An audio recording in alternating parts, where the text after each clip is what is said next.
So, Soren, folks are about to watch our premiere episode of the Inspired Insights podcast, and we thought it would be important to record a little, maybe just a little spoiler of what folks are about to see.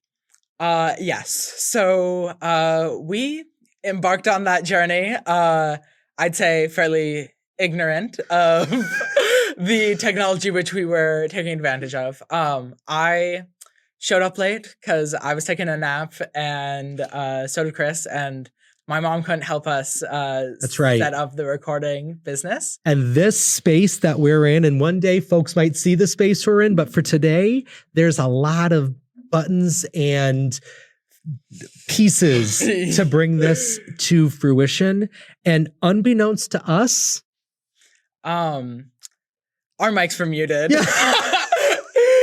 So fortunately, we were recording. Fortunately, your mom is a brilliant editor and producer that she doesn't even give herself credit for. Fortunately, artificial intelligence exists, but we just thought it was important that people realize that, part of the Inspired Consulting Group brand and part of what we want Inspired Insights podcast to be about is this idea that we are all human. Yeah. That perfection is not a even part of the journey that you and I are interested in being on, that this is a work in progress. You and I, we are works in progress. Our best days are still ahead.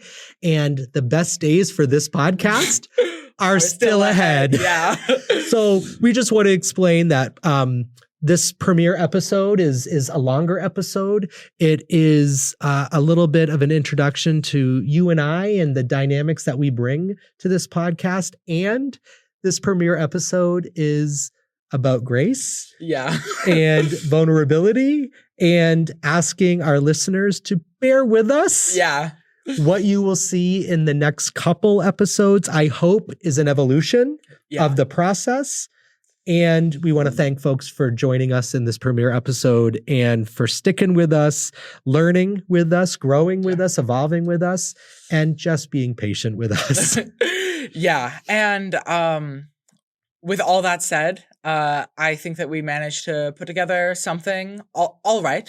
I'm very proud of what you and I and your mom have built here. And I'm excited for people to see what the future episodes hold. Yeah. So without further ado, you're about to listen to episode 1 of the Inspired Insights podcast. Here we are. Take one. This is Inspired Insights' first podcast. I'm Soren Peterson. I'm a junior at Hamden Academy. And I'm here with... And I am Chris McLaughlin. I'm a licensed clinical social worker here in the Bangor area. Hi, Soren. Hi. This is really exciting. This is fun. I'd say, yeah. This is my first time with anything podcast, and watching you put together all this setup here has been pretty interesting. Yeah, I'd say I'm no expert, but I try my best. It looks good. It looks like we know what we're doing here. So I'm excited to get chatting with you. Yeah, I think that there are a ton of interesting conversational topics that we can explore with this. And we talked at a coffee shop a while ago, just prepping for this, and I think that we've got some natural chemistry. I think so too. I think we've got a lot of interesting conversations ahead, a lot of discussions to have, and I'm hoping that as this conversation goes on, we can get folks who are listening to give us some other ideas and other suggestions and feedback, and have this thing grow over time. Yeah, I think that it has the potential to be something really cool. I know for me, a big reason why I'm doing this is to do a little bit of outreach and try to get another experience like mine out for people to listen to and watch if you're seeing the video of this. Because I think that not a lot of youth that have had like mental struggles are able to, when they're still fairly young, talk about it eloquently. And I think that that is something that's really an asset to me. and conversation has been something really important in my processing of really everything, and maintaining emotional stability and such. Yeah. Yeah. And here's what I know about you. You are somebody who is an external processor like myself as well. And so that ability to connect with other people, to share experiences, to learn from other experiences while also hoping others can learn from yours is a big part of who you are. And you coming into your senior year of high school, and I know you are starting to think about what comes next. After high school, you get a big trip next couple weeks from now, I know. Yeah. And so I'm hoping that as this conversation evolves over the next couple weeks, months, who knows, you will also develop some insights even deeper into yourself that you'll be able to share with the people that cross your path in the future as well. Yeah, and I hope that what we do here and what we express here does resonate with a lot of people, because I think that we'll be able to get at some really deep topics that not a lot of people spend time thinking about, and or even have the capacity to really explore deeply by themselves. And I just really hope that it resonates with people, and our experiences and your wisdom and my, I guess, most recent learning. Lived experiences. Yeah, I'm still in the learning phase, but can help other people grow and people relate to them. Yeah. Yeah, I think so too. So, I think as we're sitting here getting ready to launch into this experiment in a lot of ways, I think it would be helpful to just share with folks listening a little bit about you and some of that experience that you're talking about, recognizing that, even your ability to process through it is still evolving. And so just being able to share openly that you have struggled with some emotional health, mental health stuff. So I'm curious if you want to share anything right now. Yeah. So, like a lot of teens, I had a very, very difficult preteen and early high school experience that involved a lot of really dysfunctional behaviors, like self-injury, a lot of destructive behaviors around like substance use and stuff. And I sort of lost who I was, right? And I think I was running from who I was, because like a lot of my issues were initially trauma related, and then like it festered. So I ended up like loathing everything that I had been before the traumatic injury, because it just reminded me of that, and I had attached it to be the cause of that event. So I entirely changed my personality, my outlook on life.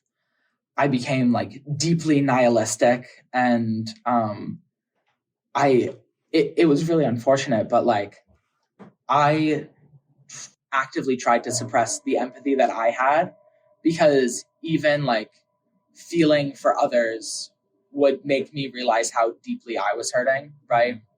And I was hurting the people around me. So I was just constantly racked with like guilt with that. So I felt like I was digging myself this emotional hole where I was guilty to be around my parents because I was failing them. I felt like I was failing them actively. And I, like, whenever I would get into my own head, it would just be a really unsafe environment for me, and I'd end up doing something really dumb. So actually, as like my primary coping mechanism, which I think a lot of teens experience today, was like social media addiction. Not so much like Instagram or stuff like, or TikTok, because I don't think that either of those really have the things that I'm super interested in. But like, I was just constantly on YouTube, and like 8 hours a day, and I neglected my body. I was barely sleeping. It was a whole situation. Yeah.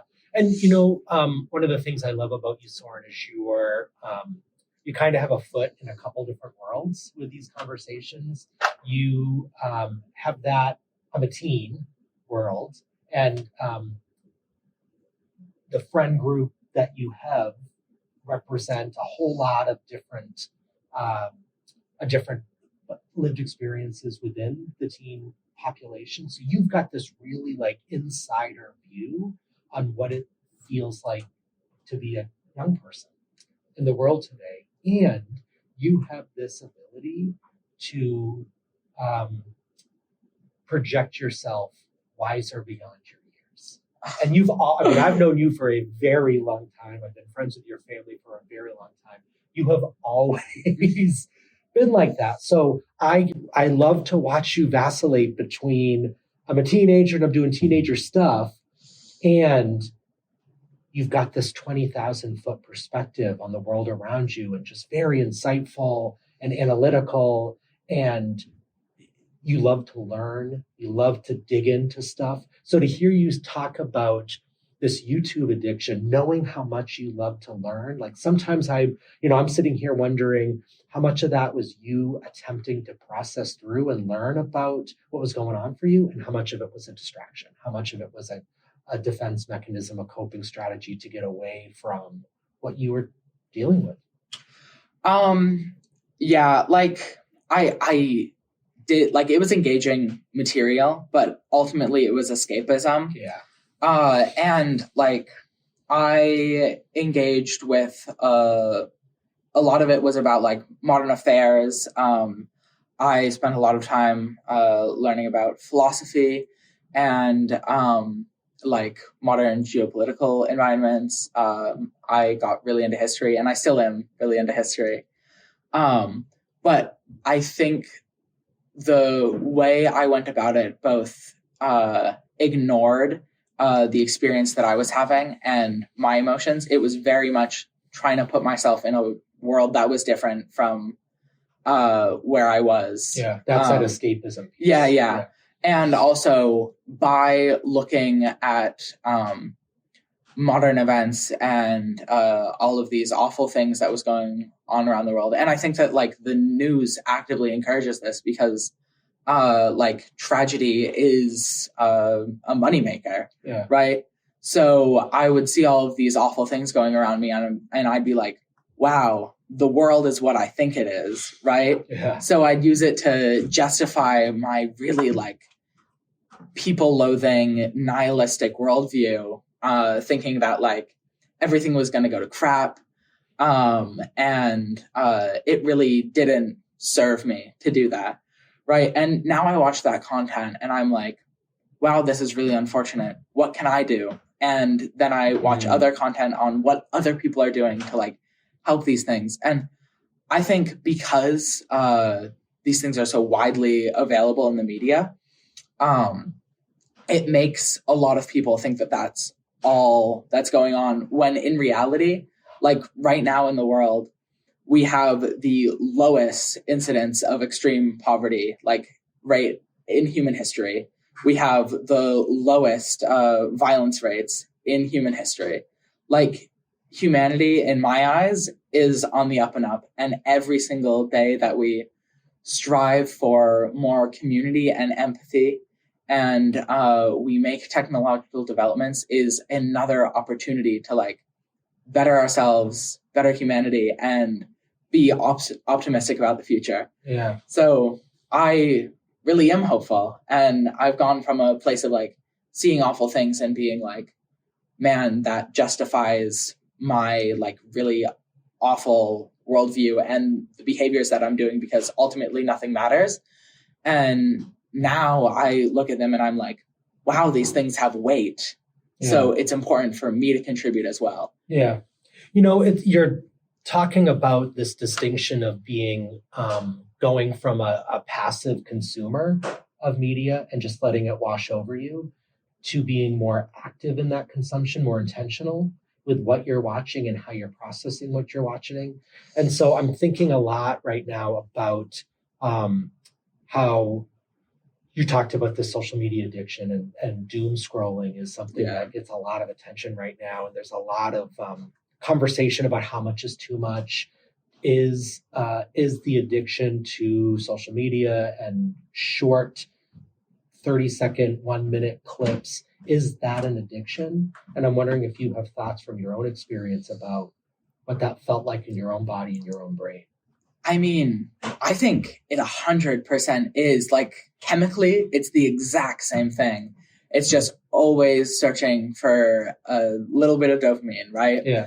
And I don't really like the usage of neurotransmitters in like layman's terms, but like that is literally what's happening. And like I've struggled with addiction issues with other stuff like self-harm, obviously, using substances as like a escapism.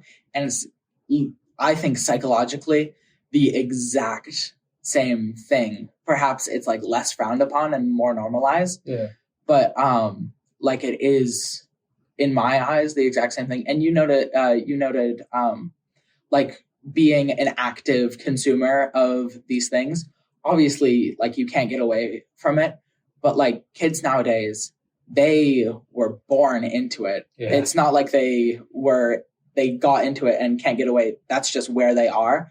And like, we're not teaching small children how to be active consumers and like sort through what they're viewing. And it's really difficult too, because parents don't know what their children have access to. Right. If you have a Wi-Fi connection, your kid is looking at some vile stuff. And I don't mean a fearmonger, but like children are desensitized nowadays. Yeah. And we don't know how to pick through the content that we are doing. And I don't even think, to piggyback on your comments here, I don't even think we know the damage that is being done. I feel like this is something that 5, 10, 15 years from now, somebody is going to say, this is the root cause of a lot of the social contagions that we're struggling with now, but certainly might be exacerbated. So it's interesting to hear you have this optimistic view on humanity and the direction we're going in, when sometimes from my perspective, like I'm wringing my hands, running fingers through hair, what little I have left going, like we're in trouble. I worry, as a social worker, approaching 50 years old, having worked with kids and families my entire career, seeing this acuity in 4-year-olds that I've never seen before. And that doesn't even, not to minimize what we're seeing in school-age kids or preteens and teenagers, young adults, but the acuity in 4-year-olds is unlike anything I've seen before in the work I do with some preschools. And so I'm worried for families. I'm worried for parents who maybe don't know what they don't know. Yeah, I agree. So let's bring this down to some real like tangible suggestions or recommendations. So from a 17-year-old perspective, as somebody who, by your own admission, struggled with this kind of addiction, with consuming this type of media for hours and hours on day, what do you want families to know? What do you want parents to know? And how do you empower a parent to take control of that? Yeah, I mean, obviously it's really difficult because like kids scoff at parents when parents try to give advice on these things, because the kid is like, you don't know anything about like what's happening. And it's really easy for kids to conceal what they're doing. So obviously I don't think that authoritarian like cracking down is an effective tool to try to get kids to stop engaging with these things. But I know like something that really was quite impactful in my realizing that the internet is not something integral to me is like going outside and interacting with friends. Like during the summers, the summer in between 8th grade year and freshman year, I sat inside the entire time. Just scrolling, like watching YouTube and playing video games. Yeah. And we live in like a beautiful area where there's tons of things to do like out and about. So I think like the outdoors and like physical activity in that way and interacting with peers one-on-one provides a far more engaging experience than the internet. And like showing your kids that these things outside of the internet are super engaging and fun, because they totally can be. Yeah. And I think they're better than the internet, can make the kids like look up and realize, oh, this is more fun than what I was doing, so I want to do this. Yeah. It shouldn't be something where you're like ordering stuff. It should be something where it's like just fun to not be on the internet. Yeah. And I have so much more fun like reading books now, I'm getting really into, and going on hikes than I ever would engaging in like a content machine. Yeah. Yeah. You know, what I hear you saying is that the because I said so, because I'm the boss approach isn't going to work. Let me throw a little curveball at you. So I work with a significant amount of families who their kids, regardless of the age, are a little bit more introverted, maybe a little bit more on the fringes of what might be the cool crowds. And so when I'm working with a parent or a caregiver who is concerned because their child is a loner, maybe not super accepted at school, maybe getting bullied, and they don't have friends. They don't have a lot of friends or any friends, and maybe there's no siblings or even neighbors. How does that parent get that introverted, shy, kind of rejected and dejected kid out in the world, out interacting with real humans, when they're getting so much validation online and they're getting so much validation, they feel like they have friends in this digital space who you and I both know very well could be 30-year-old men, 30-year-old women pretending to be something they are not. But these kids' brains, they are connected. They do have friends. They don't need real life people. Yeah, like my current friend group now is like a lot of, it's like mathletes mostly. Yeah. And they are those kids, right? And they have formed communities online, like Discord specifically is like prolific. And I love engaging with my friends on Discord.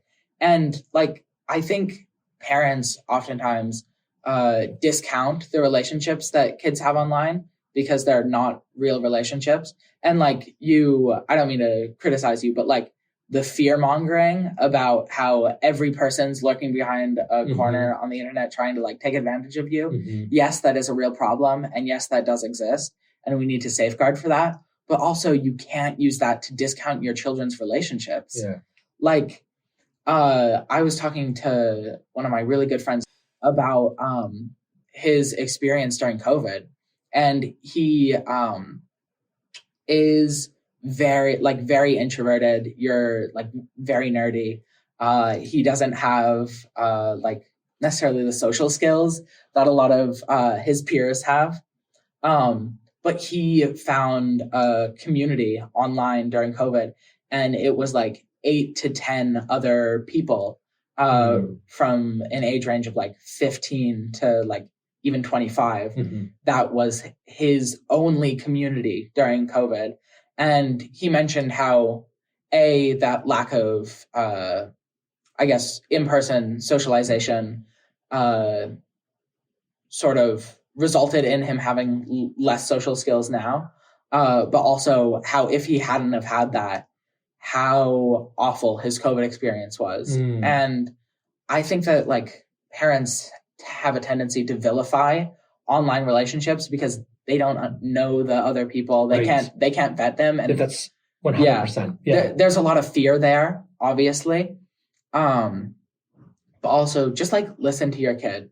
I think obviously children don't necessarily know the best risk management skills, but like if your child is engaging socially in a healthy way, that's not like comparing themselves to others with something like Instagram, and they're just having fun playing video games with a few friends that they met online, that can be something totally healthy. And like it can be a stepping stone to real life in-person socialization. Like these kids are learning social skills on the internet, and it can help them make new friends in person. Yeah. It's balance, right? Yeah. It's, I totally agree. Yeah. You know, that's kind of one of just my mantras personally and professionally, that too much of one thing is too much.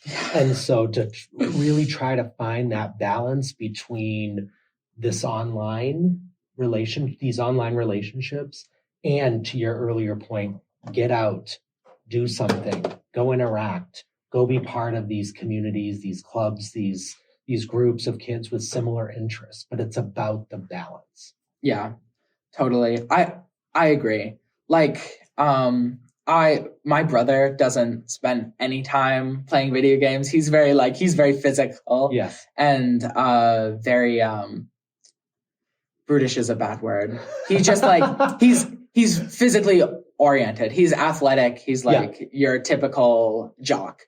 And I'm very much not that. Yeah. And he sometimes demeans me for the way I engage with my friends, because I do spend a good amount of time, at least on the weekends, playing video games with them, because it's really fun. And like some of the experiences help me with real life situations. But just like, don't demean your children for the things that they enjoy. Instead, if you want them to like change mindset or shift the activities that they do for fun, introduce them to stuff, right? Like children need to make these decisions organically, because if they, especially like teens who are super rebellious, if they feel like something's being forced on them, they're gonna hate it. Yeah. Even if it's awesome, like they'll hate it if you're forcing it on them. Yeah. You're talking about balance again. Like, I know that your Monday through Thursday schedule is ridiculous with school and homework and other activities that you're involved with. And so it makes sense to me, Soren, that you are to the grind Monday through Thursday, and come the weekends, you want to kick back, relax, sleep in, hang out online, play with friends, just chill. So again, I hear you talking about balance. Yeah. And like every weekend I have an in-person like sleepover with some section of my friend group. Yeah. And that's something that's really valuable to me. And oh my goodness, it's contagious. We're all messing with the technology here. I've lost my train of thought. Sleepovers Whatever will I do? Friends. Oh yeah, sleepovers with friends. That's something super valuable and that should be valuable and that should be encouraged. But like my friend, he struggles with a lot of like social anxiety and anxiety around that. So that's not something that he can always do or bring himself to do, because it's scary to sleep in a house with other people if you've never really done that. Yeah. It's scary to be in these overwhelming situations with like 4 other kids that you might know or you might not really know. And the reverse of that is that it's super comfortable to be in my bedroom with my headset on, with my online persona, with my online friends, being in a space that I'm in control of whether I plug in or plug out. Yeah. That actually mirrors exactly what he was saying. Like, it's so comfortable and it's like an environment which he's spent so much time in. And it's really like kids are engaging with healthy things on their own terms. Right. And I think especially once you start getting into like junior year and senior year, a lot of these high schoolers who during their like early high school career were behaving in unhealthy things. Like I know I was behaving in some really unhealthy ways. They learn to self-regulate and they start to like examine the root of their behaviors. And I think especially like kids when they're freshman year don't think anything's going to change. And that is so short-sighted. And I thought that nothing was going to change. And I considered like suicide a lot because I was like, well, if this is what it's going to be like then this is not worth it. But like, everybody is always in a state of constant flux, and getting like your kids to understand the transience of their own emotional state is really important. Because if they don't understand that like things are going to change, then a sense of permanence sets in, and that's where hopelessness takes seed. Yeah, that's so powerful. Like I was doing some work on a different project I'm involved with, and I was reading some research from the Trevor Project. And for anybody out there listening, and anybody that knows me, and Soren, you certainly know this, one of my passions is working with LGBTQ plus youth and their families. And so this research I was looking at today from Trevor was around this correlation between life expectancy and life satisfaction. And to no surprise to me or to you or maybe to others, is when an individual, when a young person sees value in what's going on for them now, and they can envision a future that feels meaningful for them, they see themselves living longer. Yeah. Conversely, if I don't see value, if I don't see a future for myself, what's the point of living? What's the point of going on? And I start thinking about a shortened life expectancy. Yeah. And I think some of that too is perspective. Like, I don't know what's going to happen tomorrow. I don't know what's going to happen in 2 years, but that's so exciting because like there are so many different things that I can engage with and take advantage of. But like, I have another friend who spends a lot of time talking about how like he doesn't know what's going to happen, and that makes him super like anxious and crippling hopeless. fear. Crippling fear and like hopelessness, because he struggles a lot with like managing workload with school, and he likes to game, and he doesn't balance that at all. No balance. And that's something that he is working through right now. But like, it is a lot of that too is like perspective. If you see adversity as something to grow, or something unpredictable as an opportunity rather than a potential, negative situation, then that really affects the way things turn out. Because like, I always like to think that life is a series of self-fulfilling prophecies. And if you believe that tomorrow is going to be awesome, and if you believe that you can do really awesome things, you're going to do them. Yeah. And that took you some time to get there. That's true. Yeah. That took you some time. And, going through the stuff you were going through in your not too distant past, that wasn't the case. That wasn't always the case for you. Like I said with the self-fulfilling prophecies, like in freshman year, I would wake up every morning and be like so bummed out to continue existing. And like, I had the mindset where like, if I get behind on homework, it's okay, I'll just kill myself. So it's like, that was always the out for me. And I attempted on numerous occasions. So it was like, whenever anything bad happened, the hope was suicide. Like, suicide replaces hope. Which I think is like crazy, but also so easy to understand how that happens. It's both heartbreaking and understandable. And I think, a lot of what you and I have talked about leading up to today has been sort of this human condition, and just how so much more connects us than divides us. And so I think every human on this planet knows what it feels like to feel helpless, to feel hopeless. Not every human on this planet has seen suicide as an option, though. And so there's that piece of something that separates one from another, something that you've evolved beyond now currently, where that's not even an option. Like, if I'm behind on my homework, shit, I got to get my homework done. It's totally escaped my consciousness. Like suicide used to be something that was so like prevalent in my worldview. It was constantly. Yeah. Like I used to have dreams about it. Like it would just always be like the excuse, the constant thing. I'd always be like planning. Yeah. It was just, it's crazy to me to think, because like I'm thinking constantly right now, and it's about a wide variety of topics now, but like then I was thinking constantly, but it was just about ending my own life. Yeah.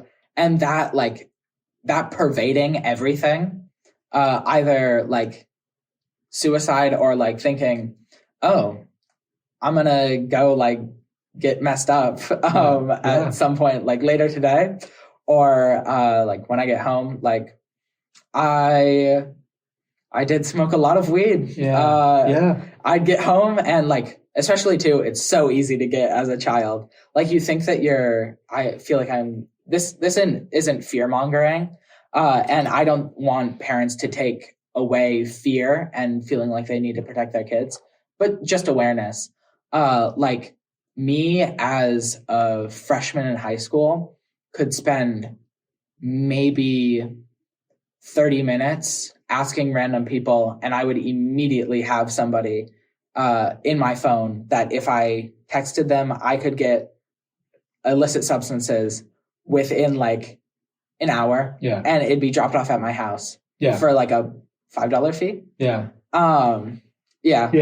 You know, I think a couple things that pop up for me right now, Soren, you know, I think about substances and I think about thoughts of suicide, and they both, to me, there's a similarity there about escape.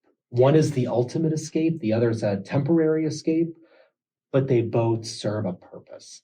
And I think the other thing I want to say just for folks listening is that nothing you are saying is going to be news to your parents. I think that's important to also talk about, that your parents have been by your side through all of this. Your mom's a social worker as well. Your dad is one of the most compassionate, empathic, non-social workers I've ever met. And so this has really been a family journey that you're not disclosing something here sitting with me now that your parents haven't heard yet. I'm not blindsiding my parents with anything. And like, that's been such an invaluable resource, is my parents are understanding. They listen, they care, and they don't try to control, but they try to meld, right? Yeah. They try to guide. That's a good way to put rather it. They than meld. control. They do meld. Yeah. And I think that that's such a better parenting model, because I feel like I'm collaborating with them on creating a better me, rather than them having a vision of me having a vision of me, and those two things clashing. Yeah. And every parent wants to see their kid succeed. Not every kid wants to see themselves succeed, but like you can find that drive in your child. Yeah. Not only does every parent want their kid to succeed, I believe that every parent wants their kid to be better than they were, to have more opportunity, more successes, more happiness. They want their next generation to be better. And I think that's part of the fear I see in a lot of families right now, is it is easy to stop and look around and go, this isn't better. This isn't better than I had it.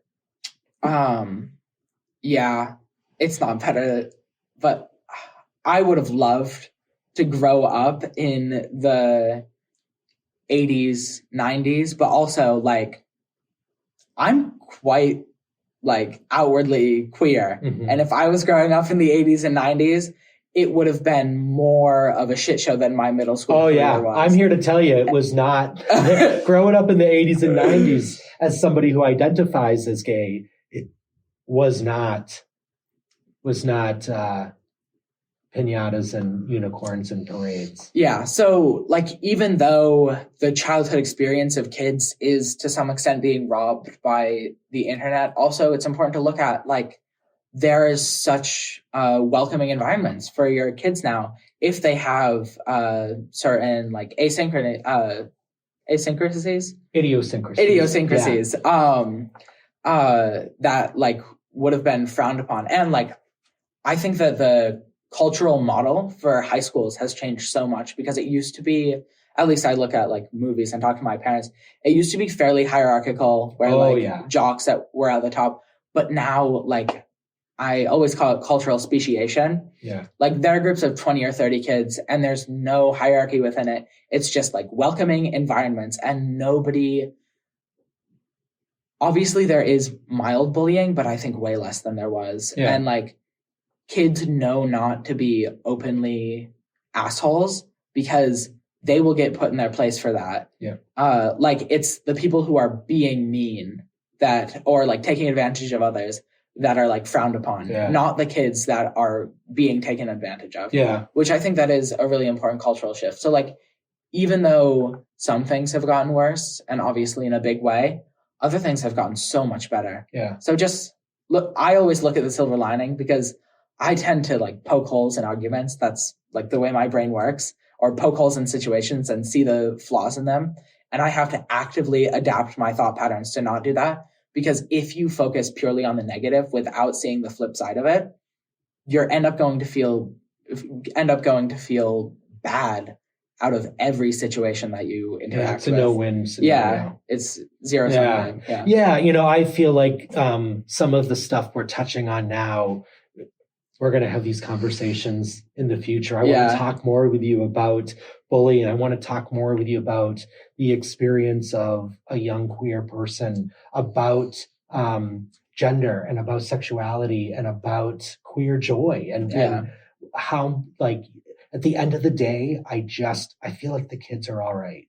Yeah. And as adults, which is part of what I think of this so powerful about these conversations today and in the future, the kids are all right. And as adults, I think we have a lot to learn by listening to what you all have to say.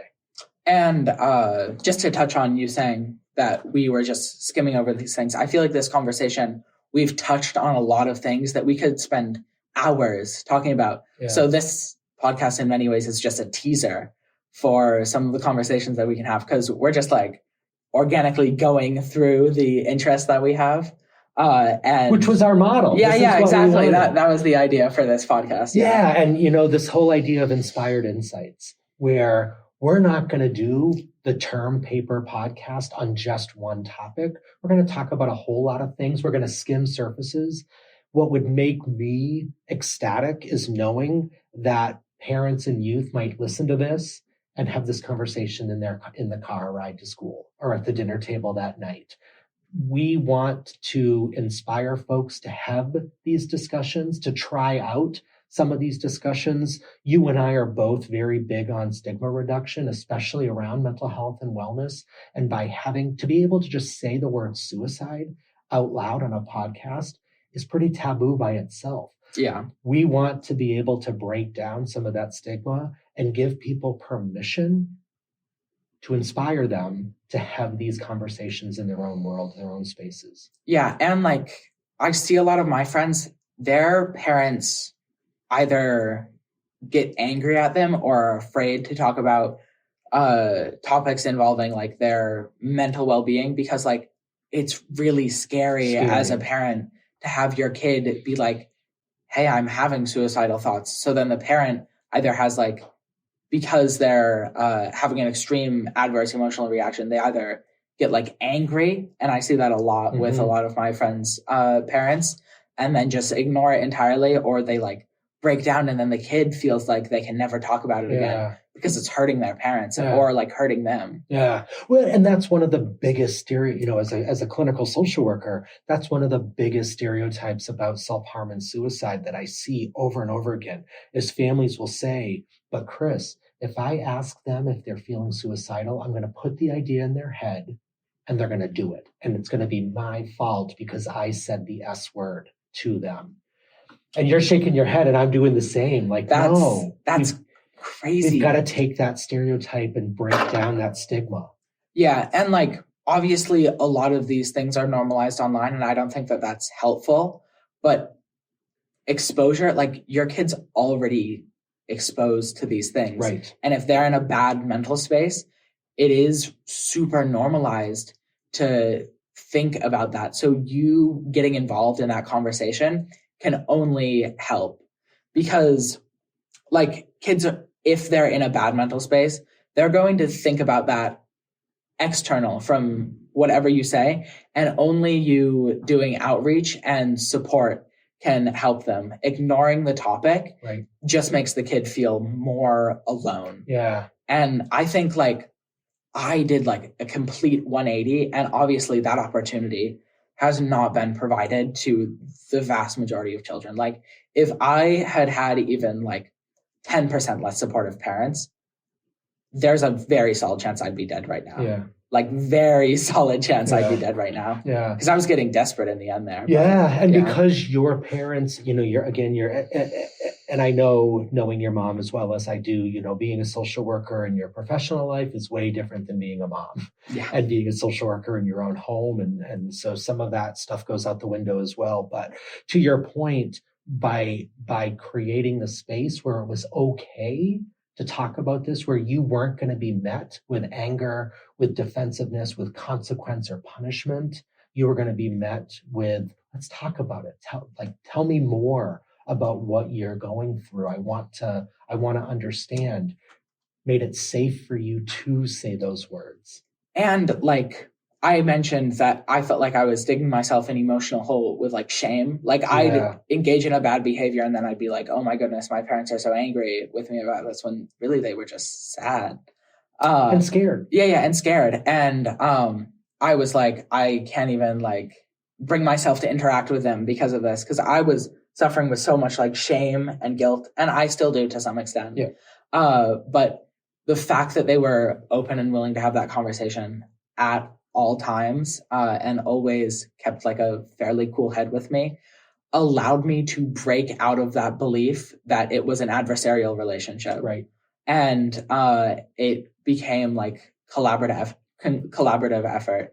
And like I said, conversating with like my mom or dad is such a major tool in my toolkit. Yeah. And I think like might be my most effective one. There's no doubt in my mind that it is. Yeah. Knowing you and knowing your family, like, there's no doubt in my mind. But I just think that that's super important. And like, especially if your kid is suffering with like a hostile, I guess, environment in the school system, or like, I know that a lot of kids feel like it's a hostile environment, not maybe because they're actually being bullied, but just because like they're falling behind on the workload, and then they feel guilty to their teachers.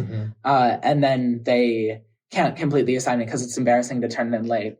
And then I don't suffer from a lot of anxiety, so I didn't even realize that was a perspective until I had a few in-depth conversations with a few of my friends who are super, super intelligent, but just have awful grades. Yeah. Because like there is a really emotional relationship that kids have to their schooling. And like they feel obligated to their teachers to some extent, especially like in the classes that I'm in. Like all the kids are the smartest kids in the school. Yeah. And like that's our community. Yeah. And when we're not performing well grades wise, or we fall behind on work, it feels like we're letting down our community. Yeah. Yeah, that's super powerful. Yeah.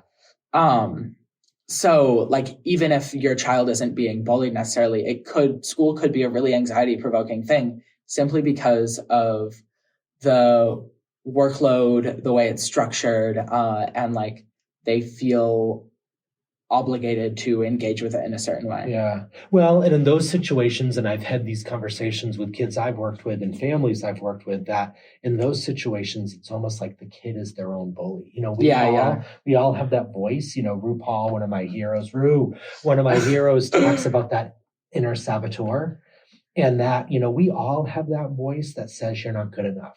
You're not attractive enough. You're not smart enough. You're never going to be able to do this.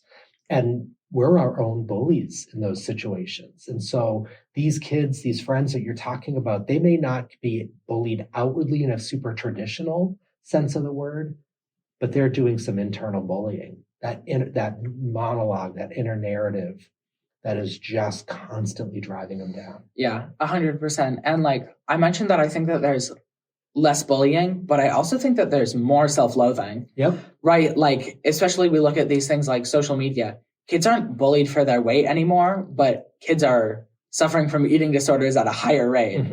So it's like we are bullying ourselves. The weight that is being put on our back is placed there by our own, like, I guess, undesirable self-criticisms, right? Yep. And a lot of social media like provides vision to people presenting themselves as better than like your average human being. And like, I hate all the red pill content because it's like teaching young boys to be like some alpha form of themselves. Yeah. Everybody is imperfect.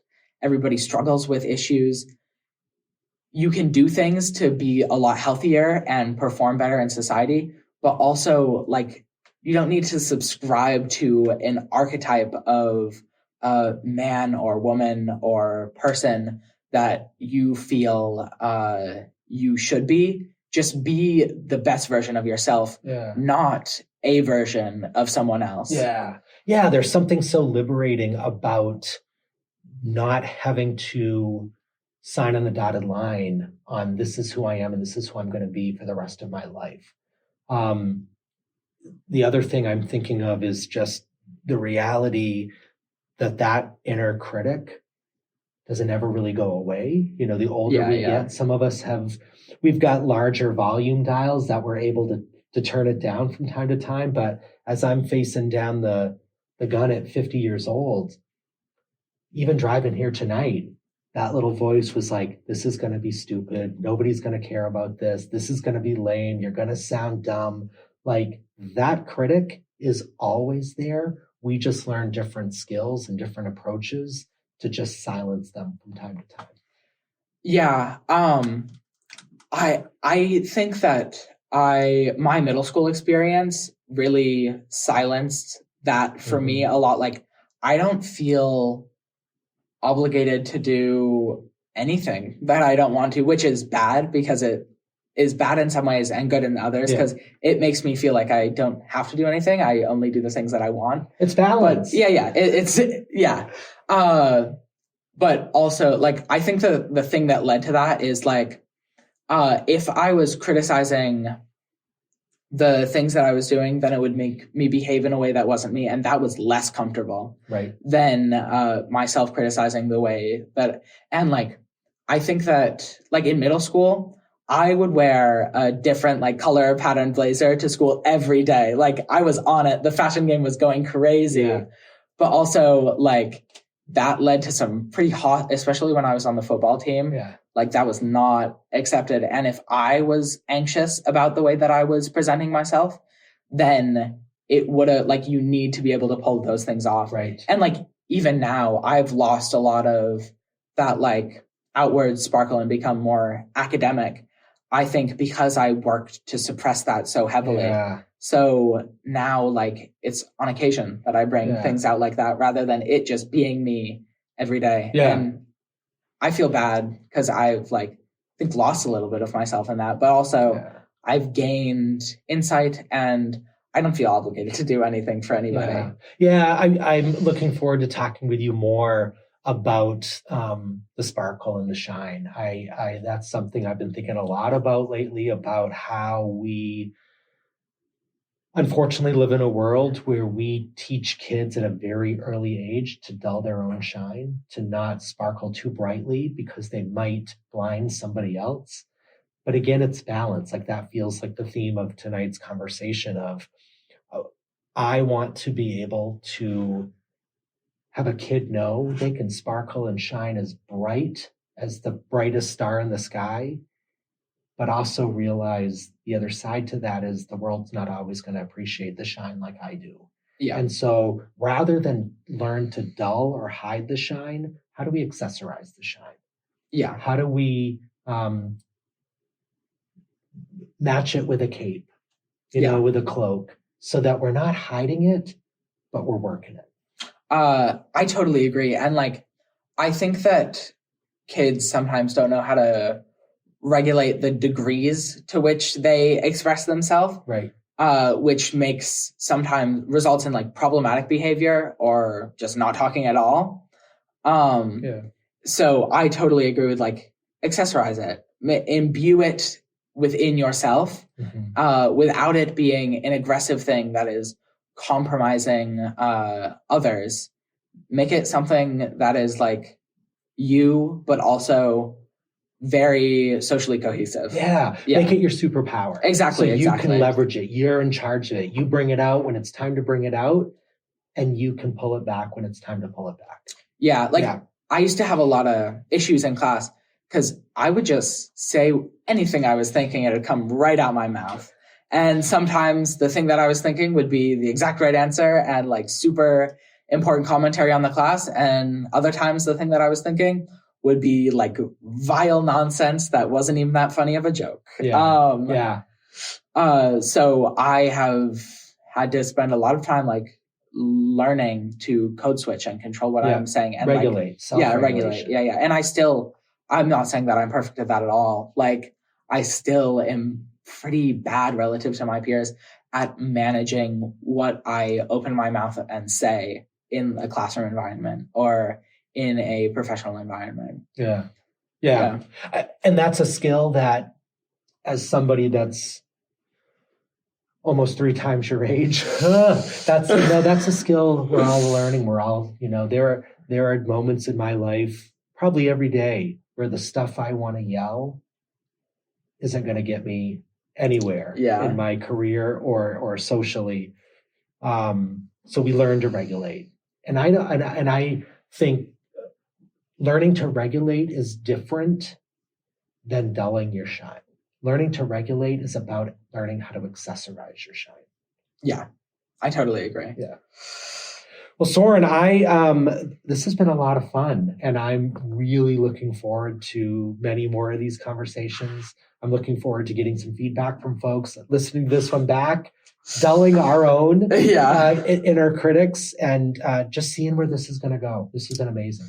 Yeah, I think that this has been a super interesting conversation. Like, I love talking to you. I think that you have some really awesome insights, and your like philosophy and approach to the world is something that I really enjoy and is similar to mine. Like, and I want to model mine after.